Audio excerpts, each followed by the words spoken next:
오늘의 말씀을 다 함께 읽겠습니다. 오늘 말씀은 신약성경 요한복음 21장 1절로부터 17절까지의 말씀 다 함께 읽겠습니다.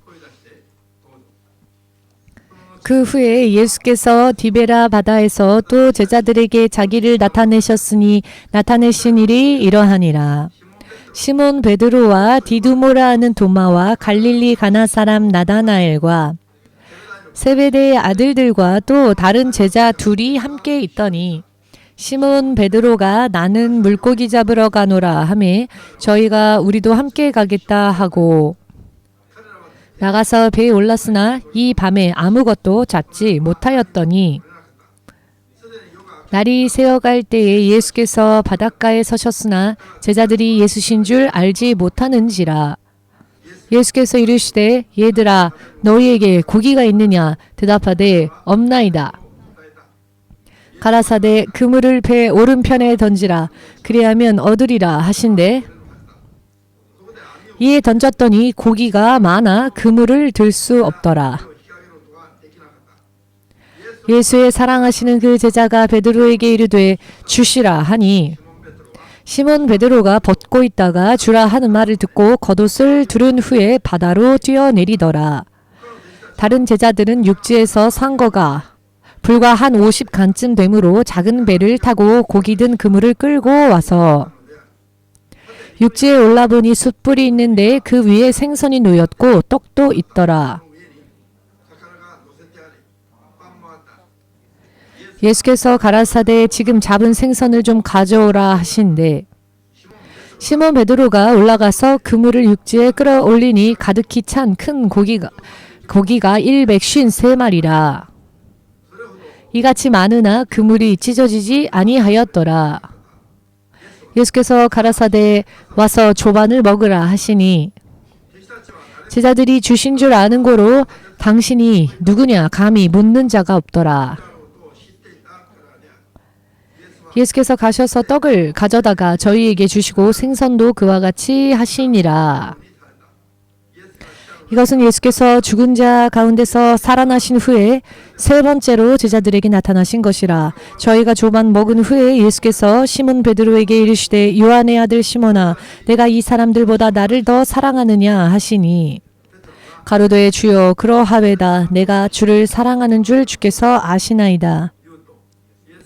가라사대 내 어린 양을 먹이라 하시고 또 두 번째 가라사대 요한의 아들 시몬아 내가 나를 사랑하느냐 하시니 가로되 주여 그러하외다 내가 주를 사랑하는 줄 주께서 아시나이다.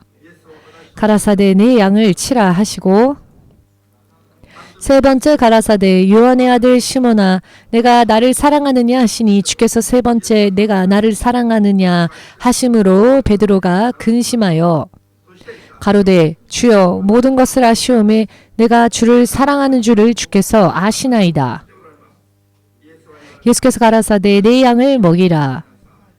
아멘. 지금도 살아계신 주되신 하나님, 오늘 우리는 주 예수님을 향한 믿음으로 이 자리에 나와왔습니다. 주께서 살아계시며 또한 약속 안에서 역사하시며 또한 믿음을 보시고 반드시 상 주시는 하나님이심을 믿습니다.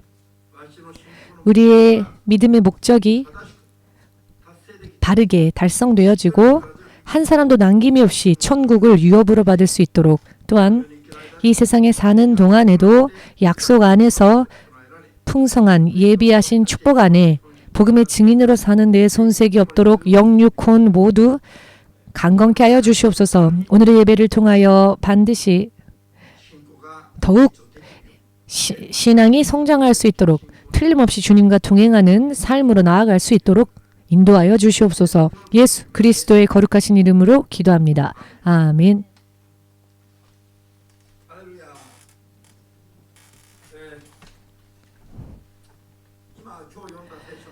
오늘 우리가 함께 읽은 본문 말씀은 이런저런 여러 많은 중요한 말씀을 우리에게 가르쳐주고 계십니다. 주 예수께서 부활하셨고 오늘 제자들에게 당신의 모습을 드러내신 것이 벌써 세 번째였습니다. 이것만을 생각해 보아도 여러분 이 말씀을 깊이 생각해 보실 필요가 있습니다. 죽으셨던 분, 장사되어진 분, 그것을 보았고 십자가에서 진실로 죽으시고 그 죽으시던 모습이 비참하였고 극형의 처함을 받아 모두가 예수님과 같은 길을 걸어가는 것을 거부하였고 수제자조차도 부인하며 저주하며 배신하며 예수님과 함께하는 길을 함께하고자 하는 사람이 세상에는 한 명도 없었습니다. 예수님은 그렇게 무덤에 묻히셨습니다. 그리고 묻히셨으나 3일 후에 부활하셨고 무덤의 권세를 깨시고 그 모습을 드러내셨고 오늘로 벌써 세 번째였다라고 본문 말씀은 말하십니다. 첫 번째, 두 번째 나타나심을 지난주 설교 때에도 말씀드렸지만 갈릴리에서 부활하신 그날 저녁에 미리 약속해 하신 그 말씀하셨던 그 곳에 제자들을 만나 주셨고 하늘과 땅의 모든 권세를 일제히 그 손에 쥐고 계신 예수께서 하늘에서도 땅에서도 모든 것의 주권을 가지신 구세주 되셨음을 선언하셨고 성부 성자 성령의 이름으로 세례를 주고 또 예수님이 가르치신 모든 것을 너희는 각 족속 열방의 민족에게 전하고 가르치도록 낱낱이 증거하고 전하라. 그리하면 내가 너희와 영원토록 함께 있을 것이다 라고 하시는 상상할 수조차 없는 약속을 주셨습니다. 또 두 번째 나타나셨을 때에는 유대인들을 두려워하여 모여있던 방에 열쇠까지 잠그고 숨어 있었던 제자들의 한가운데 모습을 드러내셨고 성령을 받으라 숨을 길게 내쉬시며 성령 없이는 너희가 무엇을 들어도 무엇을 보아도 헛수고이기 때문에 성령을 받으라. 이렇게 운명이 걸려있는 정말 가장 중요한 것을 확실하게 가르쳐 주셨습니다. 이 정도로 예수님으로부터 여러 많은 지시를 받았다면은 지시받은 대로 이제는 행동을 취해야지요. 그 받은 지시대로 행동에 옮겨야 했었을 것입니다. 그렇지만 오늘 예수께서 세 번째, 오늘도 제자들이 자, 예수님, 앞으로 구체적으로 어떻게 해야 되겠습니까? 라고 예수님께 여쭈어 보기 위해 예수님을 찾아간 것이 아니라 오늘 보시면 수제자 베드로가 나는 고기 잡으러 갈 것이다 라고 말하고 있고 다른 제자들도 함께 가겠다 라고 말합니다. 즉 제자들은 예수님을 만나기 이전의 생활로 다시 완전히 돌아가 있었습니다. 그곳에 예수께서 다시 세 번째 제자들을 찾으시며 예수님께서 먼저 제자들이 있는 곳으로 찾아와 주셨습니다. 이것만을 생각하여도 참 큰 문제가 발생하고 있구나라는 것을 알 수 있을 것입니다. 여러분 보이지 않으십니까? 부활하셨음은 한번 죽을 수밖에 없는 이 육신, 그 육신이 죽었는데 두 번 다시 죽지 않는 부활을 이루셨고 예수께서 나타나셨고 부활하신 그 육신을 보여주셨고 그 부활하신 예수께서 지시해 주셨다면 이젠 진짜로 따라야지요. 왜냐하면 죽는 것이 이제는 두려움이 아니게 된 것이기 때문입니다. 예수께서 부활하시기 전까지는 역시 죽음은 너무나도 두렵다. 사후의 세계를 생각할 수조차 없다. 어떤 일이 있어도 아무리 그래도 죽음까지는 쫓아가지 못한다라고 생각했었죠. 그러나 그 사후의 세계까지도 예수께서 그 무덤을 지나가시고 그 사후의 존재감 만질 수 있는 모습으로 나타나 주셨고 제자들이 무엇을 어떻게 살아야 할지를 명확하게 가르쳐 주셨음에도 불구하고 제자들은 여전히 부활주 예수님 물론 의식은 있었죠. 경험적으로, 정보적으로, 지식적으로 경험을 했으니까요. 예수께서 하신 말씀을 잊어버리지도 않았을 것입니다. 그렇지만 저들은 말씀을 받은 대로 살려 하지 않은 채 예수님을 만나기 이전에 고기 잡던 그 직업으로 다시 돌아갔었다라는 것입니다. 오늘날 교회에 하나님께서 2000년 전을 거슬러 올라간 시점에서 말씀하신 그 말씀을 오늘날 교회를 향해 그대로 인용하여 그대로 말씀을 전하여도 전혀 이상하지 않은 너무나도 딱 들어맞는 메시지입니다. 여러분이 오늘 제자들이 취한 행동을 이 정도만 생각해 보아도 이 제자들이 방황하고 있는 상태라는 것, 방향이 잘못되어 있다는 것을 알 수 있으실 겁니다. 금세 알 수 있죠. 그러나 그럼에도 불구하고 자기들은 어떠한가? 자기들도 온전하지 못하다는 것이죠. 이것은 사람의 육신의 힘의 한계입니다. 부활까지 보았음에도 불구하고 인지하고 있어도 그 사실을, 그러나 쫓아가는 것은 또 별개의 이야기입니다. 여러분, 배움을 받고 지식이 늘어나고 머리가 커지고 성경의 모든 말씀이 듣지 않아도 다 알고 있는 것 같은 그런 생각을 하실지도 모르겠습니다. 그렇지만 실제로 예수님을 쫓아서 사는 것은 또 다른 차원의 이야기라는 것을, 여러분, 제자들이 특별히 너무 약하고 혹은 어리석었기 때문이 아닙니다. 모든 사람의 한계가 똑같습니다. 확실하게 인정하시고 믿으시고 또 이 연약함에 속아서 알지 못하는 사이에 멸망으로 가시는 일이 없도록 주 예수 이름으로 축복합니다. 만일 예수님께서 더 이상 그 모습을 드러내 주시지 않으시고 하늘로 올라가셨다면은 그 후 제자들은 어떠한 인생을 살았을까요? 복음 전파에 온 힘을 쏟을 수 있었을까요? 혹은 종래대로 예전의 일상으로 돌아갔었을까요? 어느 쪽이었을까요? 크게 대답해 보십시오. 세금 내라 하지 않겠으니 종래대로의 삶으로 다시 돌아갔을 것이다 라고 지금 대답해 주셨는데요. 그게 정답입니다. 그게 정답입니다. 두 번 부활주 예수님을 만났다면은 여러 많은 질문해야 할 것들이 많았을 겁니다. 성령을 받으라 라고 예수께서 말씀하셨는데 그 의미가 무엇입니까? 어떻게 하면 되는 겁니까? 라고 질문했어야 했지요. 그렇지 않습니까? 성부, 성자, 성령의 이름으로 세례를 주라 라고 말씀하셨는데 성부, 성자, 성령의 이름은 무엇입니까? 구체적으로 이렇게 물었어야 하지 않았겠습니까? 예수께서 이런저런 이야기를 가르쳐 주셨지만 이런저런 이야기를 이렇게 세상에 전하면 됩니까? 라고 최종 확인이라도 해야 하지 않았겠습니까? 여러 많은 이런저런 것을 했어야만 했습니다. 그리고 전도를 하기 위해 기도하고 전도를 나간다든지 이와 같은 일을 했어야만 할 제자들이 다시 예전의 종래대로의 삶으로 돌아가고 다른 제자들도 다 함께 쫓아갔지요. 부활주 예수께서 부활하시고 하나님의 자녀로서 믿음을 지켜야 할 크리스천들이 지금조차도 일터로 가 있는 자들이 있습니다. 오늘 이날 부활주 예수님을 만나 지시를 받고 그대로 순종하며 살아야 될 사람이 지금조차도 세상으로 가서 세상의 지시를 받고 있는 사람들이 있습니다. 사탄의 지시를 받고 있는 사람들이 있습니다. 그리고는 그게 승리라고 생각합니다. 그러나 그것이 얼마나 어리석은 것인지를 오늘 예수님은 확실하게 말씀해 주셨는데 오늘 본문 말씀의 3절에 나와 있습니다. 모두 고기 잡으러 갔지요. 그러나 밤새도록 그물을 내렸으나 고기 한 마리 잡지 못했습니다.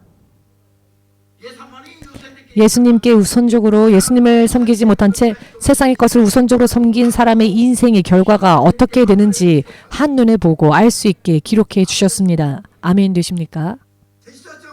제자들이 구했던 것은 무엇입니까?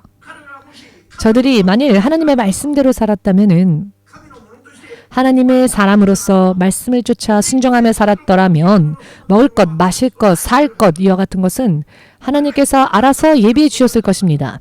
그것이 필요한 걸 주님은 아시니까요.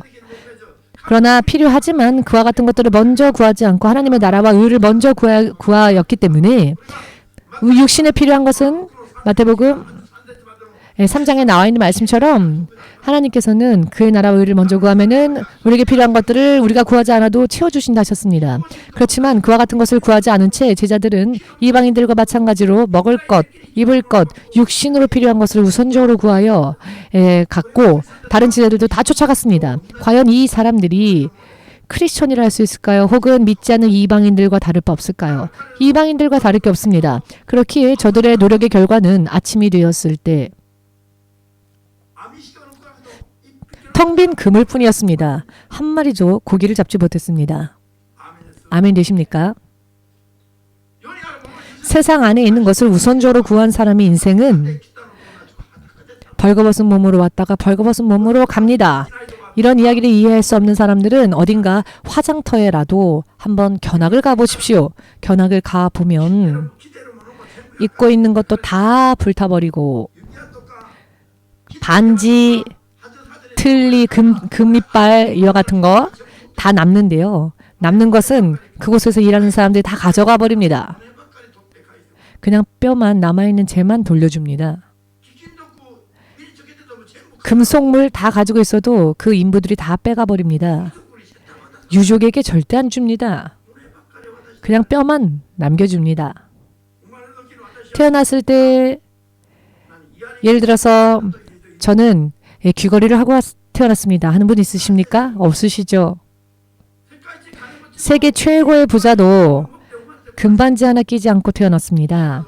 죽을 때에도 마찬가지입니다. 그와 같이 죽는 게 사람의 인생이라고 성경은 확실하게 말씀하고 계십니다.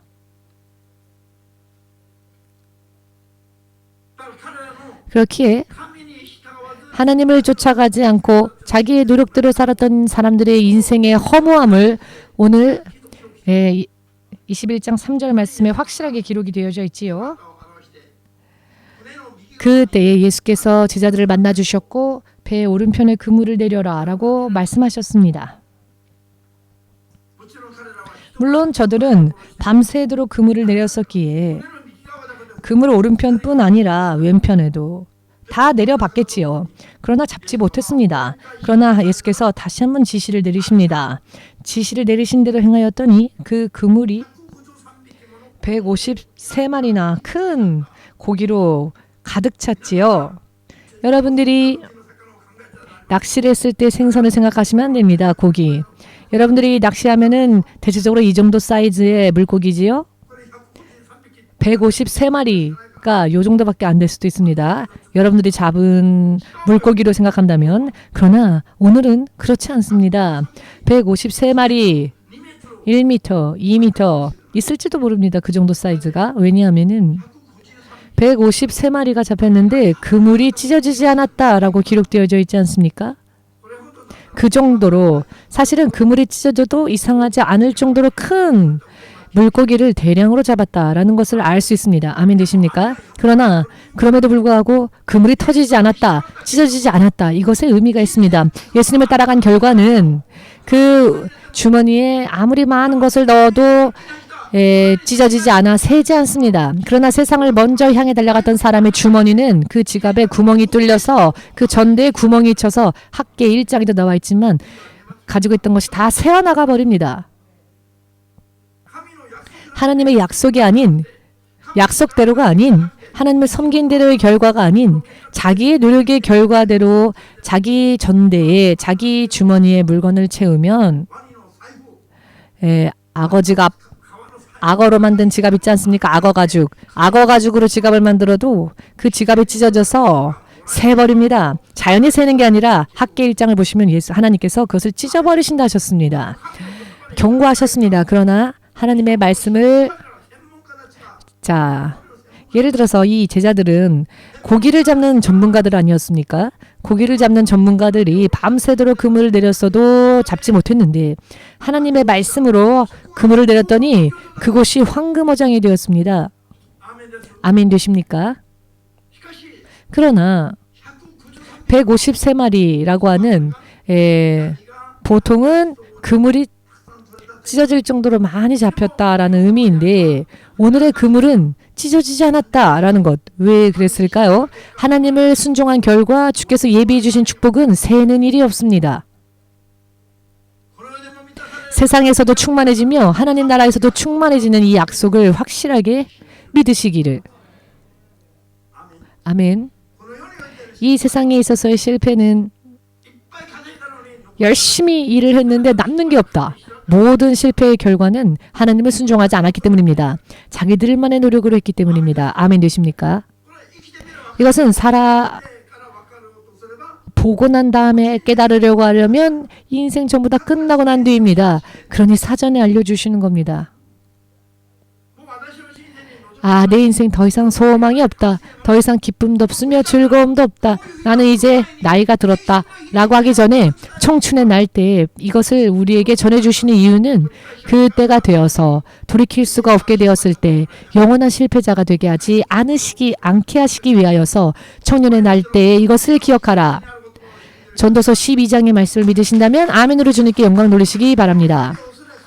이 하나님을 두려워하고 이 하나님의 말씀을 순종하는 것이야말로 사람이 먼저 해야 할 본분입니다.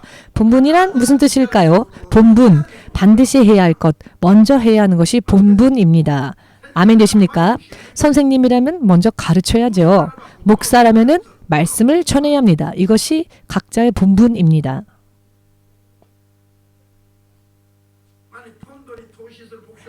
펀드에 투자하는 목사가 있다라는 이야기를 들었는데요. 결과가 어떻게 되었을까? 그물이 터져버렸습니다. 그 그물이 안 터질 리가 있겠습니까? 목사의 본분이 아니니까요. 그 일은. 아멘 되십니까? 목사나 하나님의 사람들은 먼저 하나님께 순종합니다. 그리하면 하나님께서 예비해 주십니다. 사막에 강을 내시는 분이십니다. 아멘 되십니까? 사막에서도 예비하심이 있습니다. 이 땅에서 나오는 게 없으면 하늘에서도 주실 수 있으십니다. 아멘 되십니까? 이 땅에서 솟아나는 샘이 없으면 하나님은 반석을 통해서도 샘솟게 하십니다. 이것이 하나님이 예비해 주시는 복입니다. 이것이 가능하냐 가능하지 않느냐는 하나님이 판단하실 일입니다. 우리가 그것을 판단하여 두려워하거나 의심하거나 요동하거나 흔들릴 이유가 해야 할 일이 없습니다. 제자들이 배 오른편에 그물을 제자들끼리 내렸다면은 그물에 고기가 잡힐 일이 없었을 겁니다. 밤새도록 했었으니까요. 그러나 지시하시는 분을 의심치 않고 지시하시는 말씀대로 행하였더니 고기가 여러분 이거 기적 아닙니까? 전문가의 지식을 초월하는 수학이었습니다. 그러니 기적이지요. 하나님의 말씀에는 기적이 즉 사람의 한계를 초월하는 하나님의 레벨이 아니고서야 그 어느 누구도 행할 수 없는 역사가 일어나는데 이것을 우리는 기적이라 하지요. 아멘 되십니까? 기적이 함께했다라는 것은 하나님께서 보증해 주신다라는 의미입니다. 하나님께서 기적을 일으키시고 난 다음에 다 헛수고가 되도록 하시지 않습니다. 기적을 행하신 하나님은 그것을 유지시켜 주십니다. 그렇기 때문에 그물이 찢어지지 않았다는 겁니다. 이것은 아직은 목사님이 발음이 이상하다고 웃으셨지요. 자, 의미를 이해하시겠지요. 하나님의 예비하심은 완벽하십니다. 그물이 찢어지지 않습니다. 행복을 부어주시면 그것도 영원히 유지되며 기쁨을 부어주시면 기쁨도 영원히 유지되며 자부심이 주어지면 그것도 영원하며 세상에서 복받은 자 천국에서도 복받게 하십니다. 이것은 하나님의 예비하심은 변함이 없으니까요. 아멘 되십니까? 지금 여러분들이 하나님께 어떠한 모습으로 하나님을 섬기는지를 생각해 볼 때 여러분들이 천국에 갔을 때 여러분들이 받게 될 상의 레벨을 헤아릴 수 있는 기준이 될 수 있을 것입니다. 지금 내가 내 전부를 다하여 섬기지 않는다면은 천국의 구원도 사실 모르는 거고요. 구원받아 갔다 할지라도 천국에서 받을 상급이 있을까요? 무슨 의미인지 이해되시겠습니까? 의사들이 상식처럼 알고 있는 말이 있는데요. 아이들의 그 이빨 난 것을 보면 이 아이가 성인이 되었을 때 이빨의 배치가 어떻게 될지를 볼 수 있답니다. 무슨 의미인지 이해되십니까? 유아들의 이빨을 보면 그 연구치가 어떻게 배열이 될지 의사들은 아이들의 이빨만 보아도 안답니다. 무언가 이상한 이야기를 듣는 것 같은 무언가 어려운 이야기를 듣는 것 같은 얼굴이신데 그렇게 어려운 이야기가 아닙니다. 지금 내가 하고 있는 행위를 보면 그 미래를 볼 수 있다는 겁니다. 지금 믿음 생활을 어떻게 하는가를 보면 영원한 영생에 있어서 그 사람의 인생이 어떨지가 보인다는 겁니다. 아멘 되십니까? 주님은 모든 사람들에게 찬스를 주십니다. 나는 이게 없어서 안 돼 라고 하는 것은 하나님은 없는 자는 없는 자라도 좋습니다. 그 안에서 최선을 다하면 됩니다. 1달란트밖에 받지 못한 자는 그 1달란트라는 그 한계 안에서 최선을 다하면 왕의 자리에 앉게 해주십니다. 아멘 되십니까? 그렇기 때문에 나는 약해서, 나는 가난해서, 나는 안 돼 라고 하는 생각은 오늘부터 버리시길 바랍니다. 하나님께서는 처음부터 부자를, 처음부터 가난한 자를 택하시는 게 아닙니다. 모든 사람들에게 공평하게 기회를 주시며 약속을 주십니다. 믿으십니까? 그렇기에 153마리라고 하는 인식이 153마리, 153마리, 152, 151 이렇게 간단하게 생각하지 마십시오. 사람의 한계로는 다다를 수 없는 하나님의 역사가 내주신 결과, 이것은 기적과 같은 레벨입니다. 전문가들이 실패한 그 장소에서 예수님의 말씀을 의지하여 행하였더니 그 실패했던 장소가 황금어장으로 바뀌었습니다. 그것도 순간에요. 이해되십니까? 예수님을 바르게 믿으면 운명이 순간에 바뀝니다. 운명이 순간에 바뀝니다. EMC에 왔다면 조금은 하나님의 말씀을 지켜보고 좀 행하셨으면 좋겠습니다. 그렇게 하지 않는다면 내 노력의 결과로 그 미래를 기다릴 수밖에 없습니다. 그러나 하나님의 말씀을 순종하며 살면 하나님께서 주시는 기적과 같은 레벨의 결과가 여러분들의 인생에 기다리고 있다는 겁니다. 아멘 되십니까? 아무것도 하지 않아도 모든 것이 충만해지는 일은 없습니다. 철저하게 해야 합니다. 철저하게 육의 것으로서 영의 것으로 철저하게 투자하면, 순종하면 하나님께서 영원한 것을 채워주십니다. 이것이 약속입니다. 여러분, 오늘 예수님께서 기적을 행하신 이유는 목적이 무엇입니까? 제자들이 수산업자가 되어서 고기 잡으며 부자가 되게 하시기 위함이 아닌 거죠. 여러분 아십니까? 저들의 삶의 방식이, 생활이 전면적으로 잘못되었음을 깨닫게 해주시기 위함이었습니다. 부활하신 예수님으로부터 여러 많은 지시를 받았음에도 불구하고 다시 고기 잡으러 간 너희들의 운명이 어떻게 될 것인가? 결과적으로는 허무해진다. 그러나 내 말을 의지하고 순종하여 나를 주로 인정하여 내 말을 따라 보았더니 결과는 세상에서 얻을 수 있는 레벨이 아닌 하나님의 레벨에서 얻을 수 있는 결과를 받지 않았느냐? 기적을 통하여 가르쳐 주신 것입니다. 기적만을 즐겨라, 누려라 그 이야기가 아니라 기적을 통하여 예수님의 존재하심과 예수님의 약속을 깨닫게 해주신 것입니다. 아멘 되십니까? 그 반응이 베드로를 통하여서 드러났지요. 이 말씀을 명하신 분은 바로 주님이시다. 사랑의 제자 요한이 그렇게 말하죠. 주님이시다 라고 말하니 베드로가 바다로 뛰어들었습니다. 왜냐하면 예수님을 그대로 바라볼 수 있는 그런 입장이 아니었기 때문이었죠. 예수님께서 주님이시라는 것, 저들은 이미 알고 있었습니다. 그 후에 예수님을 배신하였죠. 그런데 오늘 예수께서 주님으로서 행하신 그 결과를 경험하고 그것을 또 체험한 순간 베드로는 예수님을 만날 면목이 없었습니다. 그래서 바다로 뛰어들지요. 왜? 이렇게 고기 잡으며 헛된 헛수고만을 할 상황이 아니었는데 예수님께 그것이 들통났기 때문이지요. 이해되십니까? 아멘 되십니까? 저는 복음을 전하고 베드로는 복음 전하고 또 성령 받기 위해 열심을 내야 했었습니다. 그러나 그런 모습을 주님께 보여드렸어야 했음에도 불구하고 오히려 예수님을 만나기 이전에 고기 잡으러 가는 생업으로 돌아갔으니 그 삶이 들통나지 않았습니까? 그러나 그럼에도 불구하고 예수님은 주님으로서 변함없이 한마디 명령하시고 그 명령대로 많은 물고기를 잡게 하십니다. 물고기를 잡을 수 없었던 곳에 물고기를 잡게 하셨습니다. 변함없이 예수님은 주님으로서 역사하고 계셨지요. 이것을 다시 재차 깨달은 베드로는 예수님을 바라볼 면목이 없었습니다. 그래서 바다로 뛰어들지요.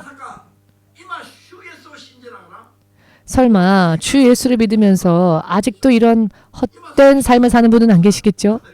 성경은 지금 우리에게 그것을 질문하십니다. 오늘 크리스천이라 하면서 일하러 직장에 가신 분은 안 계시겠죠?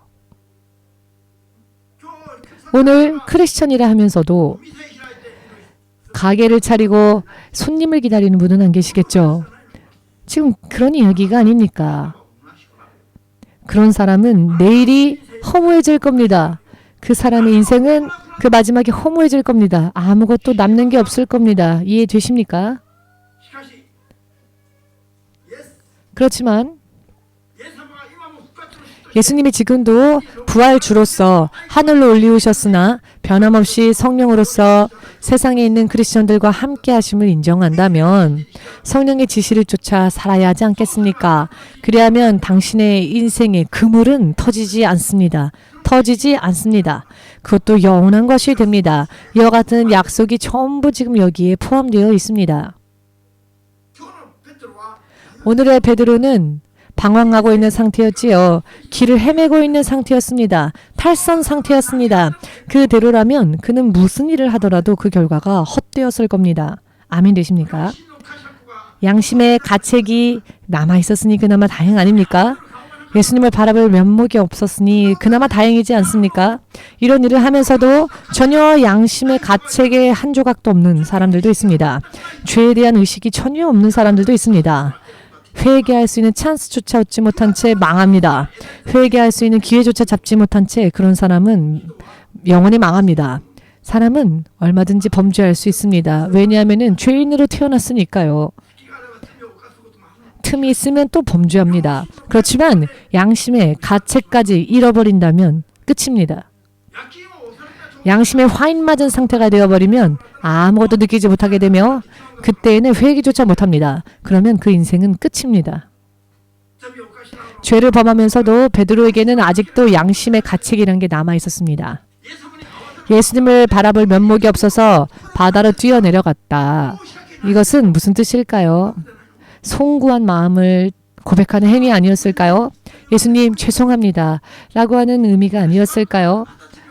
저는 또다시 범죄했군요. 이런 의미가 아니었을까요? 그 베드로를 예수님께서 기다리고 계셨습니다. 그런 베드로를 예수께서 기다리셨습니다. 왜냐하면 아직 회개할 수 있는 기회가 있었기, 가능성이 있었기 때문입니다.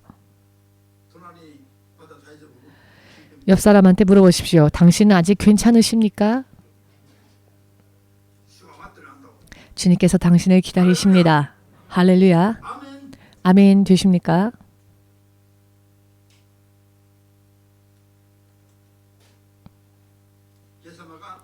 예수께서 제자들에게 기적을 행하시고 그들을 그냥 풍성하게 하시는 게 목적이 아니었죠. 예수께서 부활하시고 사라지지 않은 채 지금도 살아계시며 역사하신다라는 사실을 드러내시는 게 목적이었습니다. 기적을 구하는 게 믿음의 목적이 되어서는 안 됩니다. 기적을 통해 예수님이 정말 살아계시는구나 라는 것을 깨닫는 게 중요합니다. 그리고 그 예수님을 바르게 순종하며 살자라고 하는 것이 바로 기적이 있는 목적입니다. 기적 그 자체가 목적이 되어서는 안 됩니다. 기적은 그저 함께하는 표적에 지나지 않을 뿐입니다. 표적일 뿐입니다. 기적을 행하신 후 예수께서 베드로를 부르시고 무엇라 말씀하셨습니까? 시몬 베드로에게 예수께서 무엇이라 말씀하십니까? 요한의 아들 시몬아 라고 말씀하십니다. 요한의 아들 시몬, 너는 이들보다 나를 더 사랑하느냐 라고 물으십니다. 왜냐하면 이것이 예수께서 시몬 베드로에게 가르치고자 하시는 것이었고 원하시는 것이었기 때문입니다. 기적 그 자체가 목적이 아닙니다. 본부는 여기서부터입니다. 예수님께서 원하셨던 것은 15절부터입니다. 이 세상 사람들보다, 이 세상 안에 있는 것들보다 너는 나를 더 사랑하느냐. 이것을 확인하셨어야 했습니다. 예수께서는. 왜냐하면 시몬이 세상 안에 있는 것을 예수님보다 부활하신 예수님을 보았음에도 불구하고 다시 세상으로 달려갔기 때문이었습니다. 그 상태를 다시 예수님께로 돌려야만 했습니다. 예수님께서 잠잠히 계셨다면 그는 깨닫지 못했을 수도 있으며 혹은 시간이 더 걸렸을 수도 있습니다. 그래서 예수님께서는 속히 그를 깨닫게 하시기 위해 돌리시기 위해 질문하십니다. 이 질문의 말씀에 큰 의미가 있습니다. 마태복음 16장에서 너는 베드로다. 나는 이 반석 위에 음부의 권세가 대항할 수 없는 강력한 교회를 세울 것이다 라고 약속하셨죠. 그때 요한의 아들 시몬에게 너는 이제 베드로다 라고 너는 택함받은 제자의 이름으로 베드로란 이름을 주셨는데 그 이름을 지어주신 분도 예수님인데 예수께서 당신께서 지어주신 이름을 부르지 않으시고는 예수님을 만나기 이전에 그냥 그냥 한번 태어난 상태인 요한의 아들 시몬의 이름으로 그를 부르십니다. 즉 예수님을 만나기 이전에 육신인 채로였던 그의 이름으로 부르십니다. 왜 그러셨을까요? 믿음이 지금 그렇게 되어버렸기 때문입니다. 제자로서의 예수님을 따라가는 그런 제자의 이름을 잃어버렸기 때문입니다. 예수께서 그렇게 판단하셨다는 겁니다. 그렇기 때문에 베드로에게 너는 세상을 더 사랑하느냐 너는 예수를 더 사랑하느냐 의심이 가도 이상하지 않은 이야기이지요. 가장 중요한 포인트였습니다. 베드로가 부활주 예수님을 잊어버렸습니까? 말씀과 지시를 기억하고 있었을 겁니다. 머릿속에 지식이 있었을 겁니다. 그러나 지식이 있으므로 내 믿음이 크게 성장했다라고 생각한다면 그것은 큰 착각입니다. 설교를 많이 들었기 때문에 설교의 레벨처럼 내 믿음이 성장했다라고 생각한다면 착각입니다. 머리만 커지고 지식만 커지고 하는 것은 쓰러졌을 때 오히려 일어서기 힘듭니다. 머릿속에 있는 것이 마음으로 연결되어지고 마음이 연결되어진 것이 행동으로 옮겨지지 않는 한 진짜 믿음이 되지 못합니다. 아멘 되십니까? 베드로, 수제자라는 이 베드로가 제자 이름 베드로가 부활주 예수님 앞에서 아직도 예수님을 만나기 이전의 이름으로 다시 불려졌다는 것은 비극 아닙니까? 할렐루야. 지금 여러분들이 교회에 모여왔지만 예수님을 주로 인정하고 시인하고 거부하지 않았겠죠? 그러나 그럼에도 불구하고 우선적으로 하나님의 말씀을 따르고 있는 삶을 살지 못한다고 한다면 하나님의 아들 누구누구, 하나님의 딸 누구누구가 아닌 세례받기 이전에, 침례받기 이전에 예를 들면 다나카 아무개, 스즈키 아무개로 끝나버리고 마는 겁니다. 하나님의 자녀로 입적된 것이 지워질 수 있습니다. 인정하신다면 아멘으로 주님께 영광 돌리시기 바랍니다. 예수님이 죽으시는 것도 보았고 부활하신 것도 보았는데 믿음이 우선순위가 아직도 흐트러져 있고 아직도 세상 것이 먼저이고 세상 안에 있는 것을 먼저 구하는 자는 이방인들이지요. 하나님의 나라와 의를 우선적으로 구하는 사람은 하나님의 자녀이며 그런 사람들에게 하나님께서 예비해 주십니다. 이것은 마태복음 6장 31절에서 33절 사이의 말씀 산상수훈의 가르침이었죠. 산상수훈입니다. 산 위에서 가르쳐 주신 가르침이었죠. 이 산 위에서 가르쳐 주신 가르침을 우리는 팔복이라고 하는데 반드시 축복에 이를 수 있는 가르침입니다. 아멘 되십니까? 반드시 축복에 이를 수 있는 가르침. 하나님의 레벨에서 영원한 축복을 하나님께서 영원히 예배해 주신다는 이 가르침. 8가지 복에 대한 가르침. 이것은 우선순위입니다. 아무리 하나님을 사랑한다고 여러분들이 그렇게 생각하고 있다 할지라도 가장 중요할 때의 우선순위가 하나님으로부터 멀어진다면 그것은 그 순간 이방인인 겁니다. 그 순간 이방인인 겁니다. 무슨 일이 있을 때, 무슨 큰일이 났을 때 여러분들의 믿음의 우선순위가 바뀌어져 버려서 세상에 있는 것을 먼저 구하게 된다면 하나님의 보호하심을 입을 수 없게 된다는 것을 믿으신다면 아멘으로 주님께 힘껏 영광 돌리시기 바랍니다. 죽음과 부활까지 보았음에도 불구하고 순종하지 않는다면 하나님의 말씀을 따라 살지 않는다면 이런 사람을 어떻게 구원할 수가 있습니까? 아멘 되십니까? 주께서 부활하시고 또 그 모습을 드러내 주셨다면 이미 이야기는 끝난 것 아닙니까? 이제는 우리가 구해야 합니다. 마치 불독처럼 한번 물고 놓치지 않겠다는 듯이 구해야 합니다. 사후의 세계를 그 육의 세계와 사후의 세계가 연결되어지고 연장선으로 이렇게 보여주셨다면 이제 하나님께서 예수께서 하실 모든 일을 완성해 주셨다면 이제는 우리가 해야지요. 예수께서 구세주가 되셨고 하나님의 나라로 돌아갈 수 있는 길을 열어주셨으니 그 길이 열렸다고 해서 모든 사람이 다 구원받는 게 아니라 그 길을 믿고 그 길을 걷는 자가 구원을 받습니다. 세상 안에 있는 것을 우선으로 구하는 자가 구원받는 게 아닙니다. 확실하게 보이지 않습니까? 이 흐름이. 그리고 예수님은 다시 또 죽으셨습니까? 아니요. 죽지 않으시고 하늘로 올리우셨습니다. 그리고 한 번 부활하신 뒤 영원히 죽지 않으십니다. 그대로 영원합니다. 지옥 가도 영원하며 천국 가도 영원합니다. 할렐루야. 이와 같은 세상이 있는데 하늘의 것에는 아무런 관심이 없고 이 땅에 있는 것에만 관심이 있고 10년 전에 주님께서 이 세상 사람들의 저에게 모습을 보여주셨는데 모두가 어떠한 모습이었냐면 하늘을 바라보는 이는 한 명도 없고 모두가 밑바닥만 바라보고 있는데 전신이 진흙투성이었고 벌거벗은 몸으로 진흙투성이가 되어서 그럼에도 불구하고 오늘의 베드로처럼 예를 들어 나는 창피하다. 나는 죄인이다. 하늘을 바라보며 이 죄인을 용서하소서 하지는 않고 이 땅에 있는 것만 바라보고 이 땅에 있는 것만 더듬거리며 마치 시체처럼 땅에 있었습니다. 땅에 있는 것들만 흡수하려고 하였습니다. 그리고는 그 등이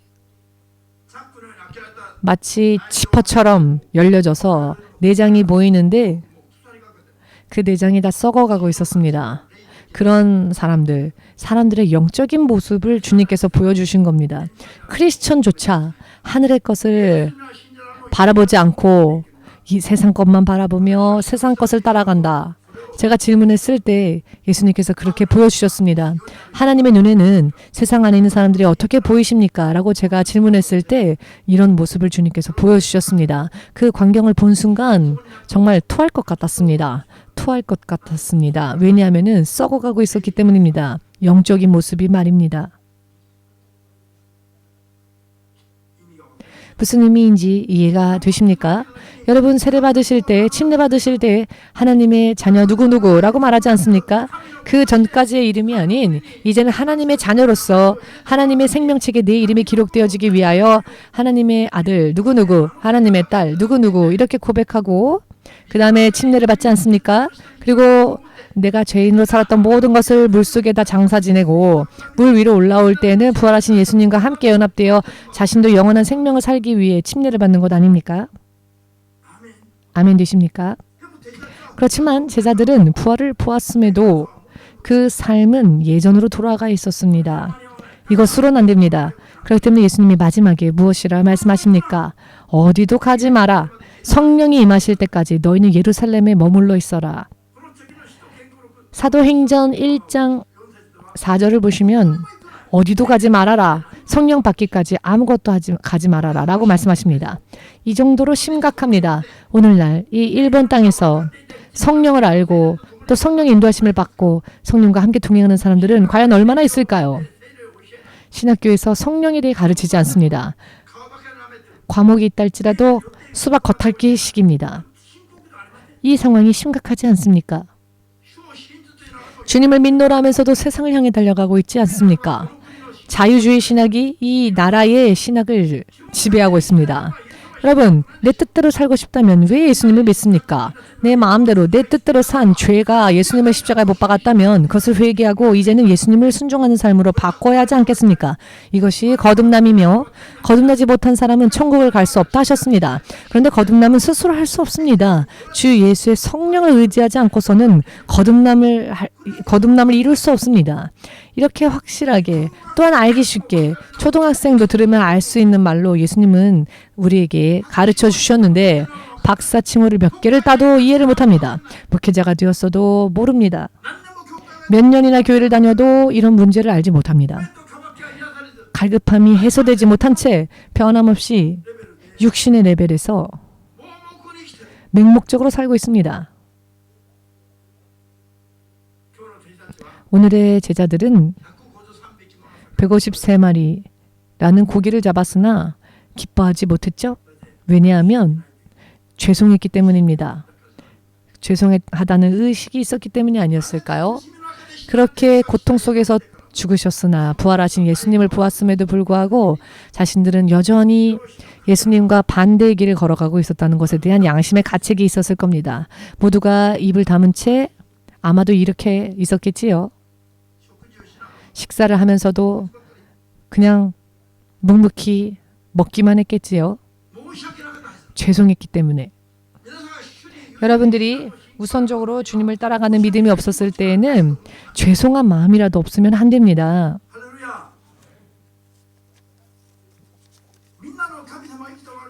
모두의 하나님은 살아계시죠. 하나님을 찬양해야 합니다. 믿으십니까? 듣기 어려운 말씀처럼 들려도 하나님의 말씀은 영원한 생명의 엑기스가 있습니다. 이것을 진짜로 안 믿으니까 문제입니다. 하나님의 말씀은 무엇을 명하시건 하라고 하시건 하지 말라 하시건 하나님의 말씀은 생명을 약속하십니다. 순종한 자에게 영원한 생명을 먼저 약속해 주십니다. 이것을 그런데 생각하지를 않습니다. 하나님은 당신에게 가까이 나아가는 자에게 상 주시는 분이라는 것을 왜 잊어버리고 삽니까? 하나님은 당신께 가까이 나아가는 자를 상 주시는 분이십니다. 사람이 실패한 인생의 현장에서 사람의 한계로는 아무것도 할 수 없는 사람의 한계를 초월한 이적을 기사와 표적을 보여주신 예수님을 믿지 않으니까 믿음 생활 열심히 하라고 하면 그것을 힘들어합니다. 믿음 생활 열심히 하라 하면은 내가 또 깨닫지 못한 부분이 있었구나 하고 깨닫는 것에 대해서 기뻐했어야 할 텐데 다윗처럼 말씀이 내 입술에 꿀과 같습니다 라고 해야 할 텐데 오히려 토해내고 싶죠? 따라가고 싶지 않죠? 그것은 아직도 육의 레벨에 멈춰있기 때문입니다.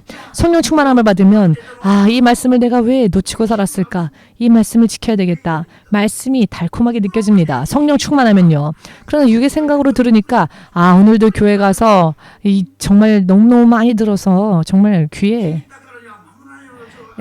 피가 날 정도다. 듣기는 들었으니 따라야 할 텐데 따르기는 부담스럽고 어떻게 할까? 조금씩 쉬엄쉬엄 교회에 올까? 매주 이런 이야기 들으면은 다 따라가기 부담스럽다. 이런 사람이요 실제로 있습니다. 안 듣는 게 나을 뻔했다라고. 안 들었으면 안 지켜도 됐었을 텐데. 여러분 이런 바보 같은 사람이 어디 있습니까? 그런데 이 바보 같은 사람이 교회 안에 있습니다. 무슨 이야기인지 이해되십니까? 말씀은 어떻게 지켜야 한다고요? 이 잡듯이 말씀을 낱낱이 찾아내고 낱낱이 그 말씀을 찾은 대로 지켜야 합니다. 이 잡는 게 뭔지를 모르시는 분들이 있다면 다음 주는 이 잡는 거에 대해서 1시간 내내 설교할까요? 이 잡을 때에는요. 이 석회라도 절대로 놓치지 않겠다. 이런 일념으로 촛불에 잘 구석구석 비춰보면서 제가 옛날에는요. 석유로 불을 켰었는데 촛불은 언제 켜냐면 더 이를 잡을 때 더 밝게 하기 위해서 놓치지 않기 위해서 촛불을 켭니다. 이렇게 이 잡듯이 하나님 말씀을 낱낱이 찾아서 듣고 명심하고 순종하면 내가 석회 한 마리도 놓치지 않겠다라는 생각으로 열심히 하나님의 말씀을 찾고 찾아내면 이 세상에 사는 동안에도 하나님의 축복이 듬뿍 주어집니다. 믿읍시다. 아멘 되십니까?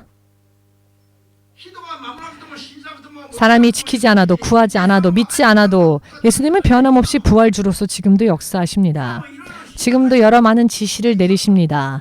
성경의 말씀을 통해 또 성령의 음성을 통해 성령으로 이 말씀에 기록되지 않은 개인적인 지시까지 여러분들이 잘 듣고 순종하여 따라간다면 영원히 상상을 초월하는 것을 하나님의 기적의 레벨에서 너무나도 훌륭하고 아름답게 주께서 예배해 주신다는 것을 믿으신다면 아멘으로 주님께 마음껏 영광 돌리시고 이제 예수의 이름 3번 부르고 함께 기도하겠습니다.